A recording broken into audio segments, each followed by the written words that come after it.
आप सभी का स्वागत है आज की इस वीडियो में, जिसमें हम अपने पेशेंट्स की ट्रांसफॉर्मेशन जर्नीज दिखाएंगे। तो ये हैं हमारे पहले पेशेंट प्रियंशु। तो आइए जानते हैं इनकी ट्रांसफॉर्मेशन जर्नी उन्हीं की जुबानी। कि आपका भी हेयर ट्रांसप्लांट फेल हो गया है और अब आप ये सोच के डर रहे हैं कि अगर दोबारा करवाए और वो भी फेल हो गया तो अगर ऐसा है तो ये वीडियो आपको एंड तक जरूर देखना चाहिए, क्योंकि ये कहानी है एक ऐसे पेशेंट की जो 2017 से हेयर थिनिंग और हेयर लॉस से परेशान थे, जिसके लिए उन्होंने काफ़ी मेडिसिन ट्राई करी लेकिन उससे सिर्फ टेम्परेरीली फ़ायदा मिला। फिर उन्होंने अपना हेयर ट्रांसप्लांट करवाया, जिससे उन्हें कुछ ऐसे रिजल्ट्स मिले, ना तो हेयर लाइन में डेंसिटी नजर आ रही थी, ना फ्रंटल एरिया में, और ना ही मिड स्कैल्प में, और क्राउन रीजन तो ऑलमोस्ट स्पार्स ही था। But he won't lose hope. और उन्होंने जब दोबारा हेयर ट्रांसप्लांट करवाने का डिसीजन लिया तो उससे पहले उन्होंने काफ़ी रिसर्च करी ताकि इस बार उनको डिसअपॉइंटमेंट ना हो। तो हमारे लिए ये एक रिपेयर केस था जिसमें हमारे एक्सपर्ट्स ने हेयर लाइन में करेक्शन करी थी, फ्रंटल एरिया और मिड स्कैल्प में डेंसिटी ऐड करी थी, और क्राउन रीजन में स्वर्ल पैटर्न को रिक्रिएट किया था। इस सर्जरी में टोटल 4000 ग्राफ्ट इम्प्लांट हुए थे,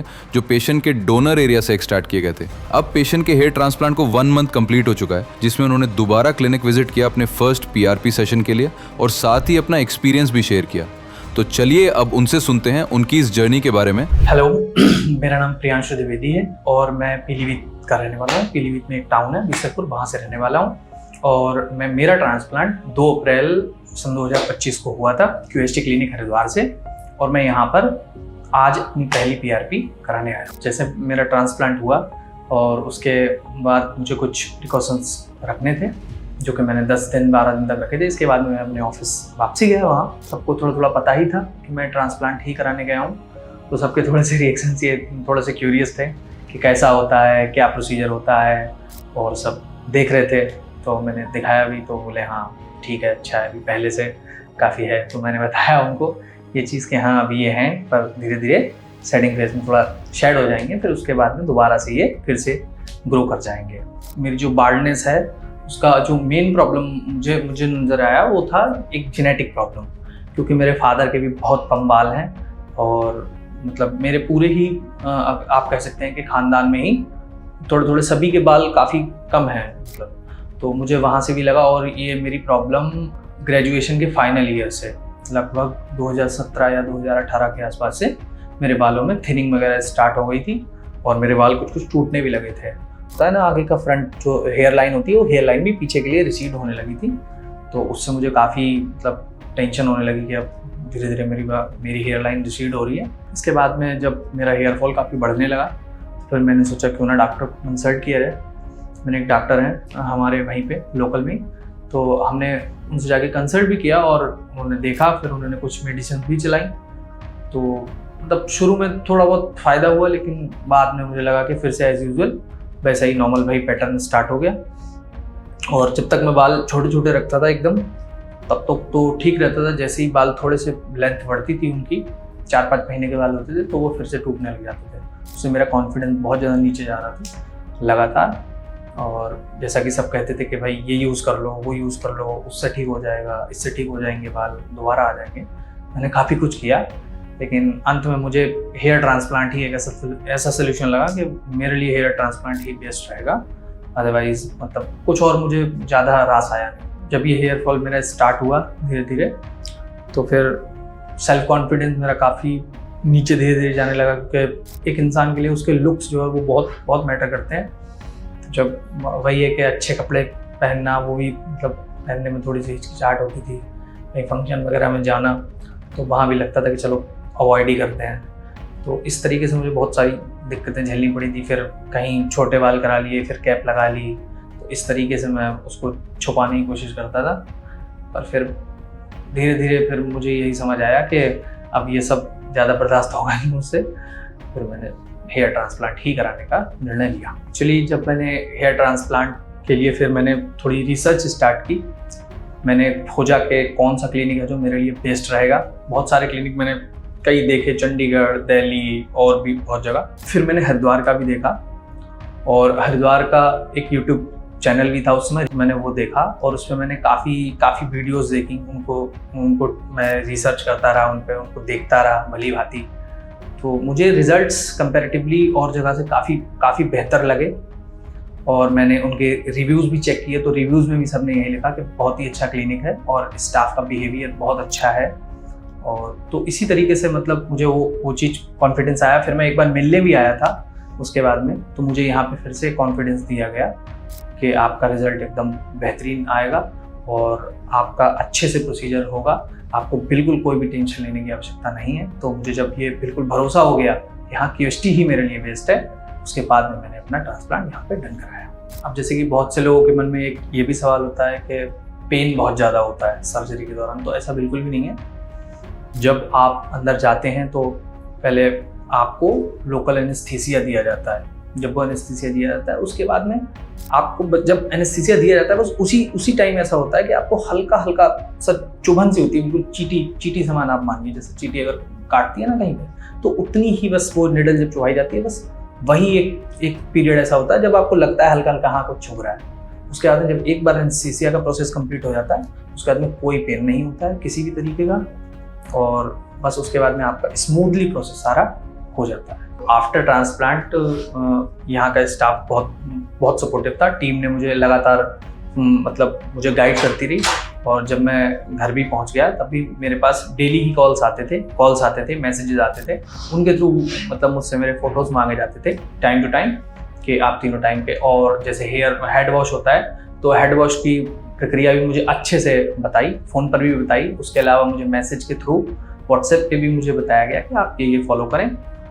तो इस तरीके से पूरी की पूरी टीम बहुत सपोर्टिव रही आफ्टर हेयर ट्रांसप्लांट भी, और रेगुलर भी बीच बीच में मुझे आज भी कॉल आते रहते हैं। तो आफ्टर ट्रांसप्लांट जब मेरा हेड वॉश हो गया था, तो जब पूरे मेरे ये जो ब्लड क्लॉट्स थे सारे रिमूव हो गए, उसके बाद में जब मैंने देखा तो मुझे मेरे सारे ग्राफ्ट दिख रहे थे बारीकी से, तो अच्छा लग रहा था, अंदर से अच्छा लग रहा था कि हाँ चलो भाई ठीक काम कराया है मैंने। हाँ, तो अब मेरी तरह आप में से भी बहुत सारे ऐसे लोग होंगे जो किसी एक दुविधा से गुजर रहे होंगे कि उन्हें ट्रांसप्लांट लेना चाहिए या नहीं लेना चाहिए। तो अगर आपकी कंडीशन ऐसी है कि आपको ट्रांसप्लांट लेना है, तो आप बिल्कुल बेझिझक क्यूएसटी में आ सकते हैं। यहाँ आपका पूरा का पूरा ख्याल रखा जाएगा, अच्छा ख्याल रखा जाएगा। यहाँ की टीम भी बहुत सपोर्टिव है, तो आप बिल्कुल, और बहुत ट्रस्टेड क्लिनिक है, कोई भी एकदम आपके रीजनेबल प्राइस में आपका सारा काम बहुत अच्छे से किया जाएगा। और जैसा कि आप देख सकते हैं कि अभी मेरा सेटिंग फेज स्टार्ट हो चुका है, और अब इसके बाद में मैं आपको नेक्स्ट PRP में मिलता हूँ। Thank you क्यूएसटी।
आपने अभी प्रियंशु की ट्रांसफॉर्मेशन जर्नी देखी। अब आगे बढ़ते हैं हमारे अगले पेशेंट मुकुल की ओर। चलिए जानते हैं इनकी जर्नी के बारे में। हेलो, मेरा नाम मुकुल शर्मा है, मेरी एज 29 है।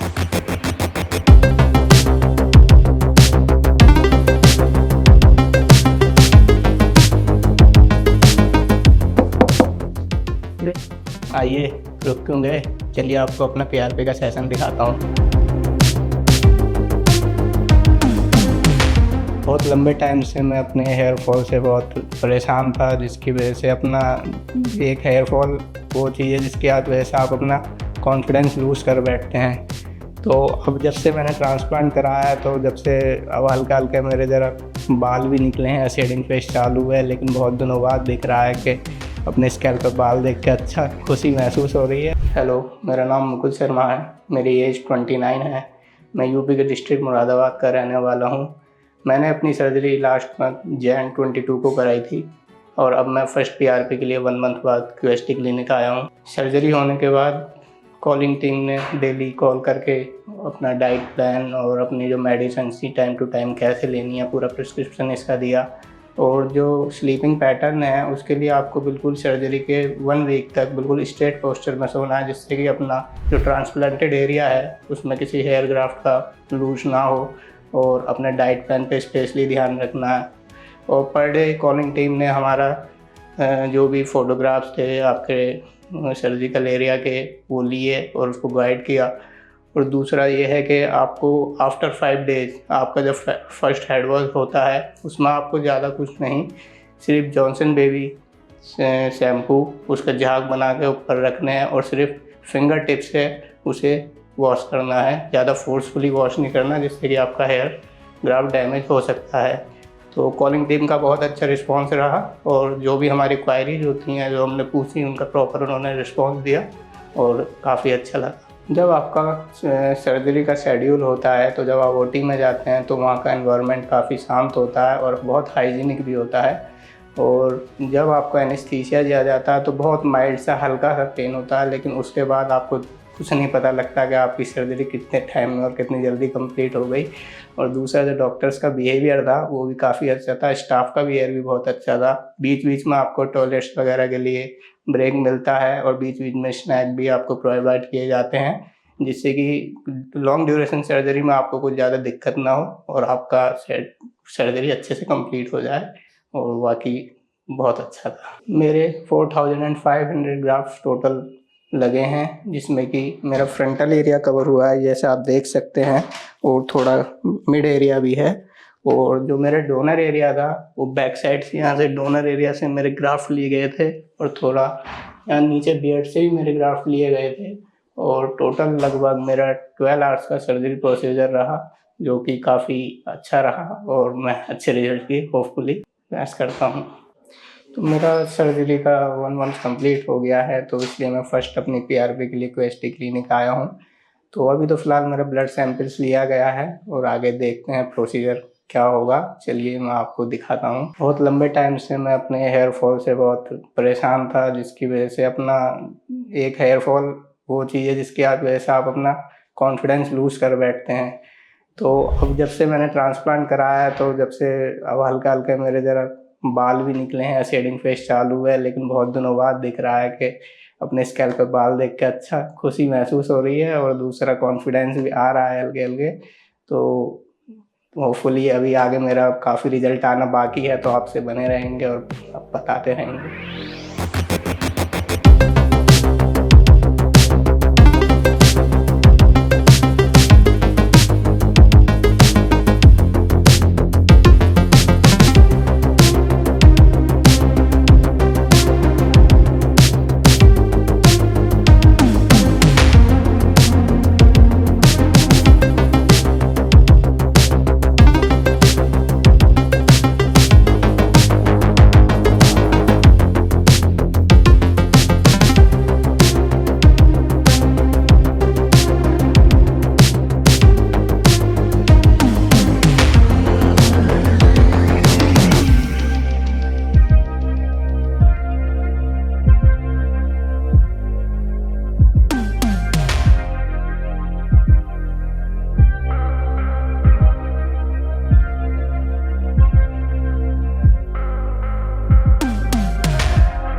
मेरी फर्स्ट पीआरपी हो चुकी है। आज मैं क्वेस्टी क्लिनिक हरिद्वार अपनी सेकंड पीआरपी के लिए आया हूँ। जब मैं फर्स्ट टाइम सर्जरी के लिए कराने के लिए आया था तो मेरे अंदर बहुत से डाउट थे, इसलिए मैंने डॉक्टर से अपने कंसल्ट किया कि एक सेफ प्रोसेस है, क्योंकि एक कुछ भी है लेकिन एक सर्जिकल प्रोसेस है तो डर सबको लगता है। लेकिन डॉक्टर से मेरे सारे डाउट क्लियर करे और यूट्यूब ने मेरी बहुत मदद करी। मैं क्यूएसटी के बहुत वीडियोस देखे और बहुत से, जब मैं यहाँ पे आया तो मैंने जो ऑलरेडी पेशेंट पीआरपी कराने आए हुए थे उनसे भी बात करी, तो उन्होंने मेरी डाउट्स क्लियर करे कि एक बहुत सेफ प्रोसेस है। तब जाके मेरा कॉन्फिडेंस और बूस्ट अप हुआ और मैंने अपना सर्जरी का प्लान कराया, सर्जरी कराई। अब मेरी सर्जरी को 2 मंथ्स हो चुके हैं लेकिन मेरे कोई कॉम्प्लिकेशन नहीं आया, सब कुछ अच्छा है। जब मैं क्यूएसटी आया तो वो एक्सपेक्टेशन होती है कि जल्दी से जल्दी हर इंसान अपना बेटर रिजल्ट चाहता है, लेकिन जो एक प्रोसेस है वो होता ही है। और कम से कम 3 मंथ जो आपका शेडिंग फेज चलता है, उसके बाद आपके हल्के हल्के जो आपके हेयर लगे हैं, ग्राफ्ट्स लगे हैं, वो रीग्रो होने चालू होते हैं। और जैसे जैसे टाइम आगे बढ़ता रहता है वो आपके हेयर ग्रो होते जाते हैं और आपको बेस्ट रिजल्ट मिलता जाता है। जैसा कि आप देख सकते हैं अभी मेरा 2nd मंथ है और मेरा शेडिंग फेज अभी चालू है। और मेरी ऐसी एक्सपेक्टेशन है कि मैं अपना जल्दी से जल्दी बेस्ट रिजल्ट आए और मेरा कॉन्फिडेंस बूस्टअप हो और पहले जैसे मेरे बाल हों, जिससे कि मैं और क्योंकि हेयर लॉस एक कॉन्फिडेंस कहीं ना कहीं बहुत कमी महसूस होती है और वो कॉन्फिडेंस बूस्टअप हो और मैं अपनी लाइफ में आगे अच्छा करूँ। मेरी जब फर्स्ट PRP हुई थी तो मेरे मन में डाउट थे कि PRP में क्या क्या यूज़ होता है, कैसे करते हैं। तो मैं यहाँ आया, जब मेरी फर्स्ट PRP हुई तो माइल्ड सा बहुत हल्का सा पेन हुआ और कोई इससे ज़्यादा कॉम्प्लिकेशन नहीं हुई। और फिर कुछ नहीं, एक नॉर्मल प्रोसेस है, आपको पूरे 1 डे तक कुछ उसमें कुछ लगाना नहीं है और आपको बस सर्जिकल कैप यूज़ करना है और सोते हुए थोड़ी सेफ्टी रखनी है 1 डे की, बाकी कुछ नहीं, ऐसे नॉर्मल प्रोसेस है बिल्कुल। जो इंसान अपने हेयर फॉल से परेशान है या जिसका हेयर फॉल कुछ ज़्यादा ही हो रहा है, तो वो एक PRP कम से कम 2-3 मंथ्स में एक PRP लेके अपने हेयर फॉल को कंट्रोल कर सकता है और ये बालों के लिए बहुत हेल्दी है। जैसे कि लोग बहुत सोचते हैं कि PRP ज़्यादा एक्सपेंसिव है, कुछ नहीं है, सिर्फ एक नॉर्मल प्राइस है जिससे कि आप अपने बालों को PRP करा के सेफ रख सकते हैं। ये था मेरा 2 मंथ्स का एक्सपीरियंस मेरे ट्रांसप्लांट के बाद। अब आपको मैं अपनी नेक्स्ट PRP में मिलूंगा। जब तक मेरी वीडियो से जुड़े रहिए और आगे की अपडेट के लिए मेरे साथ जुड़े रहिए, आपको अपडेट मिलता रहेगा। Thank you guys, thank you QHT।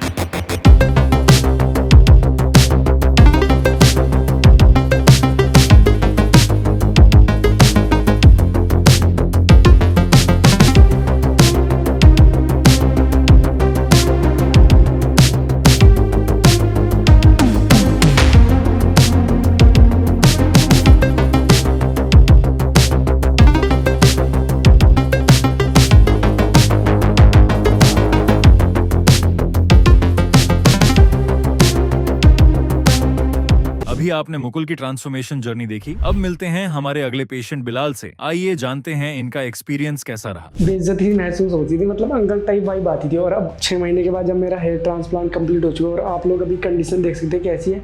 और एक चीज़ और, इसमें PRP में टाइम कितना लगता है? PRP में अराउंड ना 20 मिनट लगता है, 20 मिनट से ज़्यादा टाइम नहीं लगता। और हाँ, बहुत ज़्यादा लोगों के माइंड में चलता रहता है कि पेन होता है, लेकिन पेन बिल्कुल भी नहीं होता। तो भाई आज हम लोग ना एक खतरनाक टास्क करने वाले हैं। सबसे पहले मुझे ना पूरे हाथ बांधने हैं, वो भी अच्छे से, और उसके बाद मैं देखने वाला हूँ भाई मैं पानी के ऊपर तैर सकता हूँ नहीं तैर सकता हूँ। तो आप लोगों को ये चैनल बिल्कुल नहीं करना, क्योंकि ये चैनल बहुत ज़्यादा रिस्की है और इसमें जान जा सकती है। हेलो एवरीवन, मेरा नाम है बिलाल राजपूत और मैं UP सहारनपुर से बिलोंग करता हूँ। बाकी आप लोगों को मैं बता दूं, मेरी थोड़ी सी ना कंडीशन हेयर फॉल बहुत ज़्यादा हो रहा था, तो मैंने QHT पे आके अपना हेयर ट्रांसप्लांट करवाया।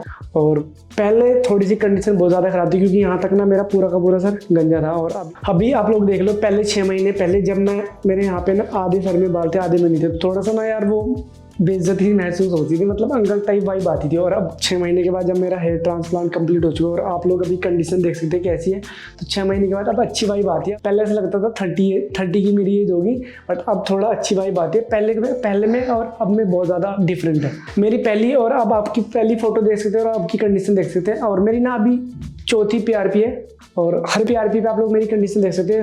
हर PRP पे ना थोड़ा थोड़ा मेरा चेंज मिला है, क्योंकि आप लोगों को यहाँ से पहले कुछ और कंडीशन थी और PRP के बाद थोड़ा और अच्छे से ग्रोथ हो रही है। तो पहले आप लोग देख सकते थे, पहले ना भाई मेरे कमेंट सेक्शन में आप लोग समझ सकते थे, मतलब अंकल टाइप वाली कमेंट आती थी सबसे ज़्यादा कि बाल ऐसे कैसे उड़ गई इतनी कम एज में। लेकिन जब से मैंने हेयर ट्रांसप्लांट करा उसके बाद आप लोग रिजल्ट देख सकते हैं। और अभी मेरा जो फ्रेंड सर्कल है, पहले कुछ और टाइप से मेरे साथ बात करता था, लेकिन अब का जो टाइम है अब उन्हें सब दिखते हैं, तो अब वो जो पहले बोलते थे वो नहीं बोलते। और हाँ, QHT से मुझे हेयर ट्रांसप्लांट करवाने का बहुत ज़्यादा बेनिफिट है, क्योंकि आप लोग देख सकते हैं पहले मेरी कंडीशन बहुत ज़्यादा खराब थी। अगर मैं नहीं करवाता तो बहुत ज़्यादा पूरा का पूरा ना हेयर फॉल हो जाता, जो थोड़े बहुत ही रहते ना वो भी हो जाते। लेकिन QHT से मैंने करवाया तो बहुत ज़्यादा ज़बरदस्त रिजल्ट रहा, बहुत ही अच्छा मुझे अभी फील हो रहा है। तो अब मेरी 4थी PRP, लेकिन PRP से मैं आप लोगों को बता दूं बहुत ज़्यादा बेनिफिट है। PRP कोई भी करवा सकता है, ये जरूरी नहीं है कि मैंने हेयर ट्रांसप्लांट किया तो मुझे PRP ज़रूरी है। पीआरपी में मतलब जब मैं पीआरपी करा था तो पीआरपी में ना मेरे जो बाल आप लोग देख रहे हो तो थोड़े थोड़े ना छिद्रे थे, मतलब बहुत दूर दूर पे एक बाल था। लेकिन जब पीआरपी होती है ना उसके बाद मेरे बाल आप देख सकते हैं बहुत ज़्यादा घने हो गए, पहले से बहुत ज़्यादा डिफरेंट है। और हाँ, पीआरपी कोई भी करवा सकता है, चाहे आपने हेयर ट्रांसप्लांट करवाया चाहे नहीं भी करवाया। और एक चीज़ और, इसमें पीआरपी में टाइम कितना लगता है? पीआरपी में अराउंड ना 20 मिनट लगता है, 20 मिनट से ज़्यादा टाइम नहीं लगता। और हाँ, बहुत ज़्यादा लोगों के माइंड में चलता रहता है कि पेन होता है, लेकिन पेन बिल्कुल भी नहीं होता पीआरपी में। और हाँ, ये था मेरा 6-7 महीने का रिजल्ट जो मैंने आप लोगों को दिखाया, लेकिन जो आगे आता रहेगा, जो अच्छे से रिजल्ट आएगा वो आप लोगों को दिखाता रहूँगा। तब तक आप लोग बने रहिए हमारे साथ।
अभी आपने बिलाल की ट्रांसफॉर्मेशन जर्नी देखी। अब बात करते हैं हमारे आज के आखिरी पेशेंट मनीष की। आइए जानते हैं इनकी जर्नी के बारे में। हेयर लॉस की प्रॉब्लम्स मेरे को पिछले 2016 से स्टार्ट हुई थी। मेरी हेयर लाइन है वो रिसीड करना स्टार्ट हो गई थी।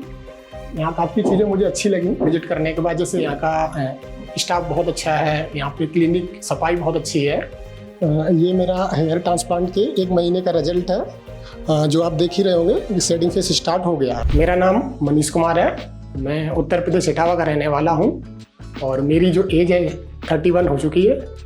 और QHT से मैंने 1 मंथ पहले अपना हेयर ट्रांसप्लांट कराया था और जिसके रिगार्डिंग मेरा फर्स्ट PRP है, उसकी रिगार्डिंग में आज विजिट करने आया हूँ QHT क्लिनिक। मैंने फर्स्ट मंथ पहले विजिट किया था क्योंकि हेयर लॉस की प्रॉब्लम्स मेरे को पिछले 2016 से स्टार्ट हुई थी। मेरी हेयर लाइन है वो रिसीड करना स्टार्ट हो गई थी। इस रिगार्डिंग में कई दिनों से यूट्यूब पे इस रिगार्डिंग रिसर्च कर रहा था कंटिन्यूसली और फिर मुझे QHT के वीडियोस कुछ मिले, वहाँ से मुझे काफ़ी कॉन्फिडेंस आया और फिर मैंने QHT पे क्लिनिक पे विजिट भी किया, कॉल से बात की। इसके अलावा जो लोग यहाँ पे करा रहे थे पहले से, मैंने उन लोगों से भी बात की। फिर उन लोगों ने करा लिया, मैंने उनके नंबर ले लिए थे, उनसे मैंने कॉल पे बात की तो मुझे काफ़ी कॉन्फिडेंस आया। उसके बाद फिर मैंने फाइनली डिसाइड किया है कि मुझे QHT से ही कराना है क्योंकि यहाँ काफ़ी चीज़ें मुझे अच्छी लगी विजिट करने के बाद। जैसे यहाँ का स्टाफ बहुत अच्छा है, यहाँ पे क्लिनिक सफाई बहुत अच्छी है। और फाइनली फिर मैंने इसको अपना 1 मंथ पहले कंप्लीट कराया जिसमें मेरे 4000 ग्राफ्ट इम्प्लांट हुए थे। सर्जरी के बाद बहुत ही नॉर्मल सा हल्का सा पेन था, कुछ खास नहीं, बहुत ही नॉर्मल था मैं। और मैं सर्जरी कंप्लीट करा के रुड़की में चला गया था उसी दिन। मैं यहाँ स्टे भी नहीं किया उस दिन। तो जैसे कि मेरा हेयर ट्रांसप्लांट कंप्लीट हुए 1 मंथ हो गया, तो बहुत सारी जो मेरे पहले मुझे प्रॉब्लम्स में फेस करता था, मुझे बहुत ज़्यादा माइंड में प्रेशर रहता था कि हेयर लॉस को लेके काफ़ी सारी प्रॉब्लम्स आएंगी। तो हेयर ट्रांसप्लांट होने के बाद जैसे मुझे यहाँ बताया भी गया था कि शेडिंग फेस चलेगा आपका, तो मेरा शेडिंग फेस स्टार्ट हो गया है। और मैं बहुत ज़्यादा एक्साइटेड हूँ ये देखने के लिए कि मेरा जो हेयर ग्रोथ है वो कैसा होता है। तो PRP में जो प्रोसेस जो होता है, ये लोग बॉडी से ब्लड को निकालने के बाद उसको रिच प्लाज्मा प्लेटलेट्स को अलग सेपरेट कर लेते हैं मशीन के थ्रू। फिर उसको आपके जो ट्रांसप्लांटेड हेयर वाला जो रीजन है उसमें इंजेक्ट करते हैं, जिसमें माइन्यूट सा पेन होता है, ना के बराबर 5 मिनट का प्रोसेस है जो हमारे बालों के ग्रोथ के लिए बहुत ही बेनिफिशियल है। ज़रूरी नहीं है कि जो लोग हेयर ट्रांसप्लांट कराएं वही PRP कराएं, बाकी लोग भी करा सकते हैं PRP। जैसे जिनके हेयर फॉल हो रहे हैं, हेयर थिनिंग हो रही है, तो PRP बहुत ही एक इम्पॉर्टेंट स्टेप है हमारे हेयर ग्रोथ के लिए, जो ब्लड के सर्कुलेशन को हमारे इम्प्रूव करता है। ये मेरा हेयर ट्रांसप्लांट के 1 महीने का रिजल्ट है। जो आप देख ही रहे होंगे शेडिंग फेस स्टार्ट हो गया है और मेरा जो डोनर एरिया है वो भी कम्प्लीटली पीछे से हील कर चुका है। तो बाकी तो ये मेरी फर्स्ट PRP है। इसके बाद जो हमारी नेक्स्ट PRP होगी उसके बाद 1-2 PRP के बाद रिजल्ट काफ़ी ज़्यादा इम्प्रूव होने शुरू हो जाएंगे, जिसके लिए मैं भी काफ़ी एक्साइटेड हूँ। और बाकी thank you QHT।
Hello friends, अगर आपने अभी तक हमारे चैनल को सब्सक्राइब नहीं किया है तो प्लीज इस वीडियो को लाइक कीजिए, शेयर कीजिए और हमारे चैनल को सब्सक्राइब कीजिए। और ध्यान रहे बेल आइकन दबाना ना भूलें, जिससे हमारे हर वीडियो का अपडेट आपको समय समय पर मिलता रहेगा।